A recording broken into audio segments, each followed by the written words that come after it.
हित किसमें है ये समझना बहुत कठिन है। दो को हित समझ में नहीं आता। एक जिसकी मृत्यु निकट हो, दूसरा बचपन हो अथवा युवावस्था हो। मृत्यु जिसकी निकट है आप उसको जितना समझाइएगा उसके प्रतिकूल चलेगा। क्यों? मरना है ना।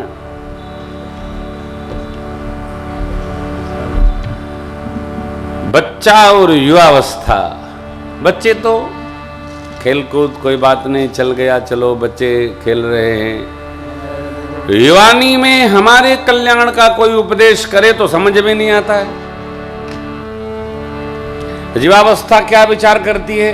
अरे हम कम समझते हैं, क्या क्या नहीं जानते हम। वृद्धावस्था इसी से परेशान रहती है कि मेरी बात इसके समझ में क्यों नहीं आती है, नहीं आएगी।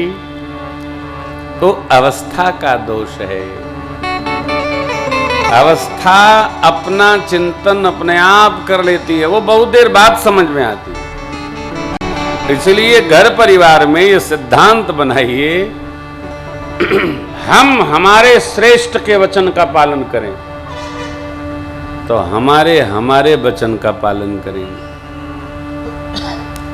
हम हमारे श्रेष्ठ के वचन का पालन नहीं करेंगे तो आप लिखा पढ़ी में रखिए, आपके वचन का पालन कदापि नहीं करेंगे। हम जो रहेंगे करेंगे वही तो भरेंगे। भरद्वाजी परमार्थ तत्ववेत्ता हैं, कहते हैं जब लगी जनन तुम्हारा तब लग सुख सपने हो, ये कोटि उपचार माने उद्यम, उद्यम माने प्रयास। करोड़ों प्रयास करे, करोड़ों उद्यम करे, जब तक भगवान का न हो जाए भैया तब तक जगत में सुख नहीं मिलने, शांति नहीं मिलने।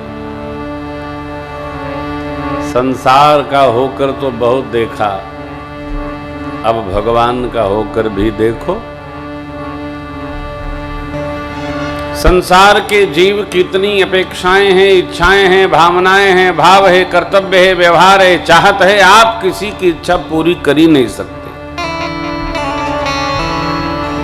जिसके लिए आप जितना करेंगे उतना आपसे रुष्ट रहेगा। तो क्या करना है? कल चर्चा आई थी, धर्म सम्मत कर्तव्य जितना है उतना करके और आनंद में रहिए। जीवन में कभी ऐसा अवसर न लाया जाए कि हम ऐसा कर देंगे तो वो खुश हो जाएंगे। खुश तो जब तक वो नहीं चाहेंगे कभी नहीं होंगे। इसी में विभीषण जी ने पूरी अपनी जीवनी खपा दी कि कहीं रावण रुष्ट न हो जाए। अंत में रुष्ट हो ही गया। जिसको रुष्ट होना ही है उसको भगवान भी संतुष्ट नहीं कर सकते। वो होगा ही, वो बना रखा है। परिवार में भी हो, समाज में भी हो, देश में भी हो, कहीं हो, वो उसको होना ही है। क्यों होना है? क्योंकि रुष्ट होता ही था। अब अवसर मिला तो पूरा हो गया।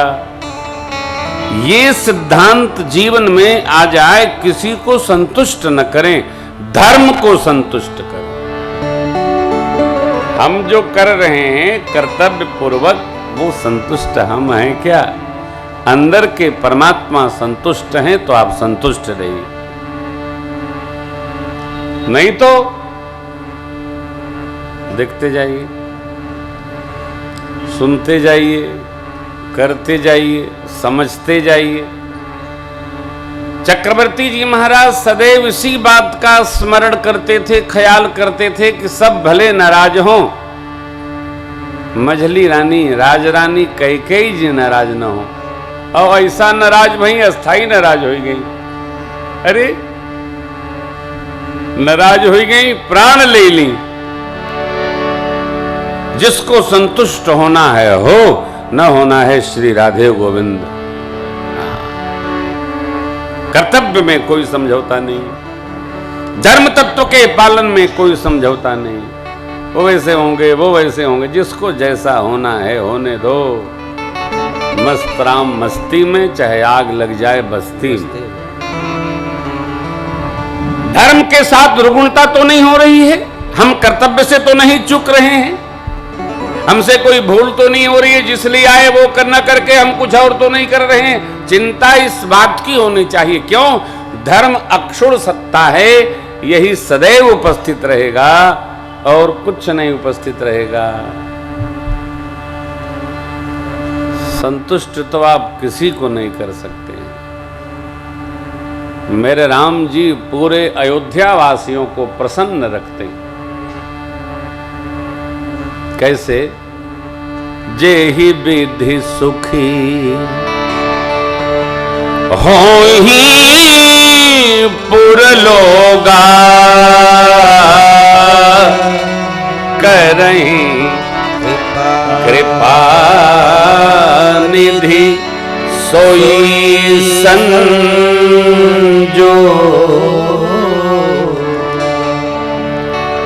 मेरे कृपा के खजाना प्रभु रघुनाथ जी वही करते हैं जिससे नगरवासी संतुष्ट रहे, सुखी रहे।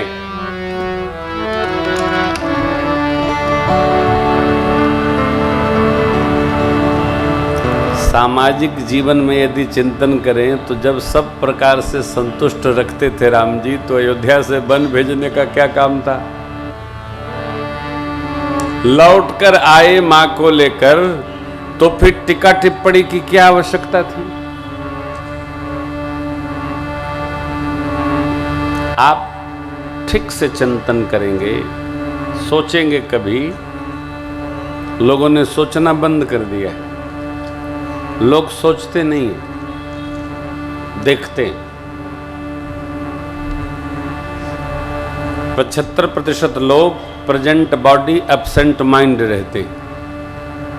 शरीर कहीं है, मन कहीं है, जा रहे हैं दाएं, हाथ दिए बाएं, पीछे से आई गाड़ी, चले गए अस्पताल, सब ढूंढ रहे हैं कहाँ गए थे, बोले दाहिने गए थे, नहीं वो तो बाएं मुड़े थे। प्रेजेंट बॉडी एब्सेंट माइंड, हमने सोचना ही बंद कर दिया है। किसी के साथ आप 1 घंटा बैठ जाइए, उसका शरीर आपके पास होगा, मन कहीं होगा। कारण उपस्थिति नहीं है ना भाई, उपस्थिति नहीं है।